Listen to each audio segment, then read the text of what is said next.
Halo, saya Elizabeth Angelika Lering dari kelas 11 Akuntansi 2. Di sini saya akan memberitahu bagaimana cara memindahkan jurnal khusus ke buku besar umum dan juga buku pembantu piutang dan utang. Sebelumnya saya telah merencanakan rencana kerja, yaitu di minggu ke-1 mencari dan menyiapkan materi, minggu kedua mencari soal transaksi dan dibuatkan jurnal khusus dan jurnal umum, minggu ketiga menyiapkan tabel jawaban dan mengerjakannya. Di sini saya sudah membuat tabel dari buku besar umum, itu tabel kas, piutang dagang, dan lain-lain diambil dari setiap akun yang ada di jurnal khusus. Tuh, ini akun-akunnya namanya. Pada contoh soal transaksi saya ini ternyata terdapat neraca saldo periode bulan lalu, yaitu bulan Februari 2021. Yang akan sekarang kita hitung adalah bulan Maret 2021. Jadi, neraca yang bulan Februari ini kita tulis di kolom di buku besar umumnya sebagai saldo awal. Jadi, kita masukin semua saldo-saldo awal. Saldo awalnya itu yang ada di sini saja. Akun-akun ini yang berarti yang mempunyai saldo awal. Kita masukin semua ke sini sebagai saldo awal. Setelah semua sudah dimasukin, nah berikutnya saya akan memberitahu cara langkah memposting jurnal khususnya ke buku besar umum. Saya akan memberi satu contoh saja karena videonya akan lama. Nih, yang pertama tanggal 31 memposting kas dari jurnal khusus. Jadi jurnal kas masuk, jurnal penerimaan kas. Di kolom kas ini totalnya 16.230. Berarti kita pindahkan di setiap buku besar itu ditulis tanggalnya per akhir bulan, tanggal 31 kita posting. Jurnalnya itu berasal dari jurnal kas masuk atau jurnal penerimaan kas, kita singkat aja JKM. Kita masukin saldonya 16.230 di debit karena kas ini ada di kolom debit. Lalu tarik sampai ke kolom saldo karena sudah ada saldo yang tadi, jadi tinggal kita tambah. Nah, untuk yang posting yang ke tanggal ini kita lihat di jurnal kas keluar. Nah, di sini ada akun kas di kolom kredit senilai 22.811.000.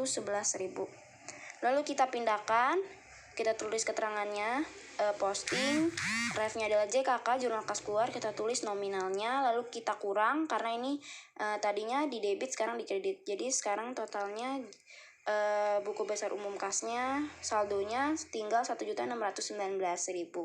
Dan yang terakhir jangan lupa kita pindahkan nomornya ini 111 ke jurnalnya seperti ini. Ini menandakan bahwa telah diposting ke buku besar umum.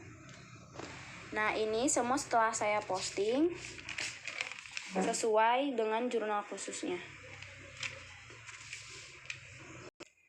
Langkah berikutnya kita akan memindahkan jurnal khusus ini ke buku besar pembantu piutang. Nah, di sini juga telah saya isi semua, tetapi di sini saya akan memberitahu bagaimana cara tutorial mempostingnya.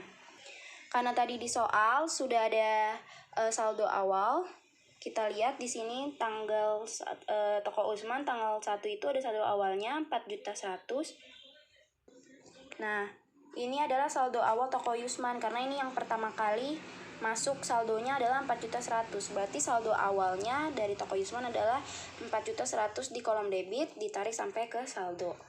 Setelah itu cara mempostingannya kita lihat tanggal 2 ini toko Yusman lagi. Jadi ini bisa juga ini karena ini piutang pertama yang masuk ke kas. Jadi ini bisa juga saldo awal dan ini juga bisa dibilang pelunasan. Jadi kita posting 2 kali. Nah, ini toko Yusman tanggal 2 mempunyai piutang sebesar 4.100. Jadi yang nomor tanggal 2 kita tulis berasal dari jurnal kas masuk. Kita tulis di ref, lalu kita tulis 4.100 di kolom kredit karena piutang hanya ada di kolom kredit. Nah, sudah ada saldo awal tadi dikurang dengan pelunasan 4.100 berarti dia telah lunas dan saldonya tinggal 0. Setelah kita posting ke buku pembantu piutang, lalu kita beri tanda checklist pada toko Yusman bahwa toko Yusman ini telah diposting ke buku pembantu piutang. Jadi kita beri tanda checklist.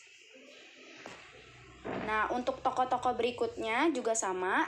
Buku pembantu piutang ini ditulisnya bukan per akun seperti buku besar tetapi per toko. Toko-toko mana yang mempunyai piutang di piutang di jurnal khusus, terus lalu kita pindahkan ke buku pembantu piutang. Selanjutnya adalah memindahkan jurnal khusus ke buku besar pembantu utang. Nah, di buku besar pembantu utang, kita hanya fokus pada jurnal khusus pembelian saja yang ada akun utangnya, dan juga jurnal pengeluaran kas yang ada akun utangnya. Kita lihat di tanggal paling awal, penerimaan kita membelinya itu pada tanggal yang paling awal itu kita tulis di sini menjadi saldo tanggal 1. Kita lihat yang pertama itu Eva Abdullah. Yang kita ngutangin itu yang pertama 5.600.000, berarti ini ditulis sebagai saldo. Kita tulis di kredit lalu kita tarik sampai kolom saldo. Yang selanjutnya kita lihat lagi di tanggal, nah di sini tanggal 1, Eva Abdullah mengutang sebesar 4.800.000. Lalu kita posting, kita tulis pembelian berasal dari jurnal pembelian. Lalu kita posting 4.800.000 di kolom kredit, dan sekarang saldo utangnya bertambah jadi 10.400.000 karena ini ditambah ini. Jangan lupa setelah itu kita beli tanda check mark pada jurnal khususnya menandakan bahwa telah diposting. Ini berlaku juga untuk semua per toko ya. Sekali lagi, buku pembantu piutang dan buku pembantu utang itu ditulisnya per toko, bukan per akun. Begitu cara tutorial memindahkannya, bisa dicoba sendiri teman-teman di rumah. Terima kasih telah menonton. Saya Elizabeth Angelika Lering, mohon maaf jika ada salah kata. Terima kasih.